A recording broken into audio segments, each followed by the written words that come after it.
के विचार के और मन में ये धार के नाम जप कर जीवन सफल करें। सुनो, विचारो और अमल करो। जब तक इंसान सुनता नहीं, अमल क्या खा करेगा? और जब तक अमल नहीं करता, फायदा कैसे होगा? आप ये सुन लें, घी में, मक्खन में, बादामों में, चनों में ताकत होती है। सुन लिया पर उनको लेके नहीं आए, तो क्या सुनने से आपको वो ताकत मिल गई? नहीं मिली। ठीक है, आपने सुना, विचारा मतलब ले आए। अब बात रहेगी अमल करने की। अब सामने रख लो बादाम, घी, दूध और उनको माथा टेकते रहो, धोख मारते रहो। क्या आपके शरीर में ताकत आ जाएगी? क्या आपके शरीर को शक्ति मिलेगी? नहीं मिलती। क्योंकि अमल जब तक खाते नहीं, मानते नहीं, तो कैसे फायदा होगा? अब उसे खा लेंगे, स्वाद का भी पता चलता है और ताकत भी आ जाती है।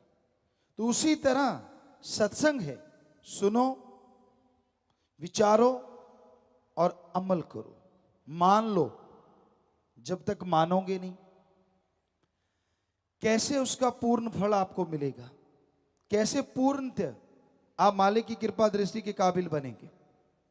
तो ये अति जरूरी है कि पीर फकीर जो अल्लाह वाहिगुरु की बात कहते हैं उसको सुनो, मानो, तो फायदा है।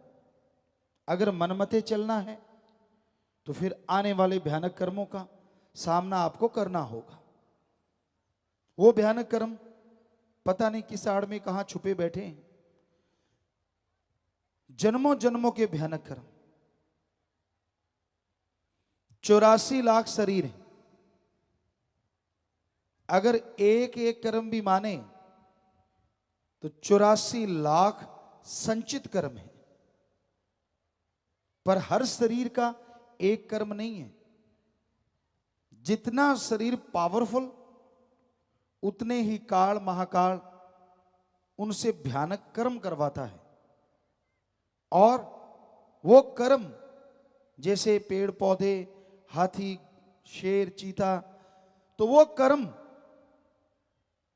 वो शरीर नहीं उठा सकते। कर सकते हैं लेकिन उठा नहीं सकते। इसलिए वो कर्म आत्मा के खाते में जुड़ते जाते हैं। मनुष्य शरीर ऐसा सक्षम शरीर है, ऐसा पावरफुल शरीर है, शक्तिशाली शरीर है, जो किसी भी तरह के कर्म को उठाने में सक्षम है, ताकत रखता है कि वो कैसे भी भयानक कर्म को उठा सकता है। तो वो सारे संचित कर्म काल इस शरीर पे डाल देता है। क्यों? क्योंकि ये शरीर इतना सक्षम है, इतना सक्षम है कि ये प्रभु का नाम लेके, अल्लाह वाहिगुरु का नाम लेके इस मृत्युलोक में मालिक को साक्षात प्रकट कर सकता है। उसके नूरी स्वरूप के दर्शन कर सकता है और जिससे जन्मों जन्मों के पाप कर्म चुटकियों में जल के राख हो जाते हैं। जब भी नूरी स्वरूप के दर्शन हुए तो जन्मों जन्मों के पाप कर्म कट जाया करते हैं।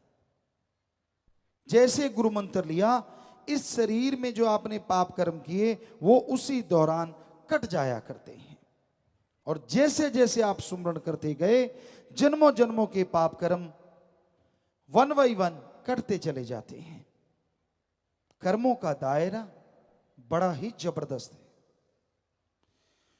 तो वो संचित कर्म आपके साथ जुड़े हुए हैं। कई बार आप बहुत मेहनत करते हैं, बहुत जोर लगाते हैं, पर आपको फल नहीं मिलता। कई बार आप अपनी खुशियों के लिए बहुत से कर्म अच्छे करते हैं लेकिन खुशियां नहीं मिल पाती। कई बार बहुत बढ़िया कर्म करते हैं, कोई शाबाशी नहीं मिलती। इन सब का कारण है संचित कर्म। आपने इस शरीर में कोई गलत कर्म नहीं किया, कभी किसी का हक नहीं मारा, कभी किसी को बुरा नहीं कहा, फिर भी आप दुखी हैं, फिर भी आपकी मेहनत सफल नहीं होती। उसका कारण एक ही होता है कि आपके जन्मों जन्मों के पाप कर्म आपके आड़े आ रहे हैं, आपके रास्ते में आ रहे हैं। उनको काटने के लिए आपने क्या किया ये बताइए। कहते जी बड़ा पुण्य किया, बड़ा लोगों का भला किया, सबके अच्छे के लिए सोचते रहे, प्रार्थना की। पुण्य करने से, अच्छा सोच लेने से पाप कर्म कटते नहीं, आने वाले टाइम में आपके अच्छे कर्म बन जाते हैं। पाप कर्म काटने का, चाहे वो देवी देवता हैं, देव महादेव हैं या इंसान हैं, एकमात्र उपाय प्रभु का सुमरन है, अल्लाह की इबादत, वाहिगुरु की याद है। उसकी याद के बिना संचित कर्म नहीं करते। मन कभी नहीं रुकता। बहुत चंचल है आदमी का मन, चलायमान, गतिशील, ये कभी रुकता नहीं। जरा सी मन की इच्छा पूरी नहीं हुई तो ये बात का बतंगड़ बना लेता है, राई का पहाड़ बना लेता है। कब ये आसमान में चला जाए कुछ पता नहीं, और कब पताल में घुसा दे कुछ पता नहीं। बहुत लोग अपने जीवन बर्बाद कर लेते हैं मन के पीछे चल के। मैं ये बनूंगा, मैं वो बनूंगा, मन सब्ज बाग दिखाता है। एक सत्संगी की बात उदाहरण के तौर पे आपको सुनाते हैं।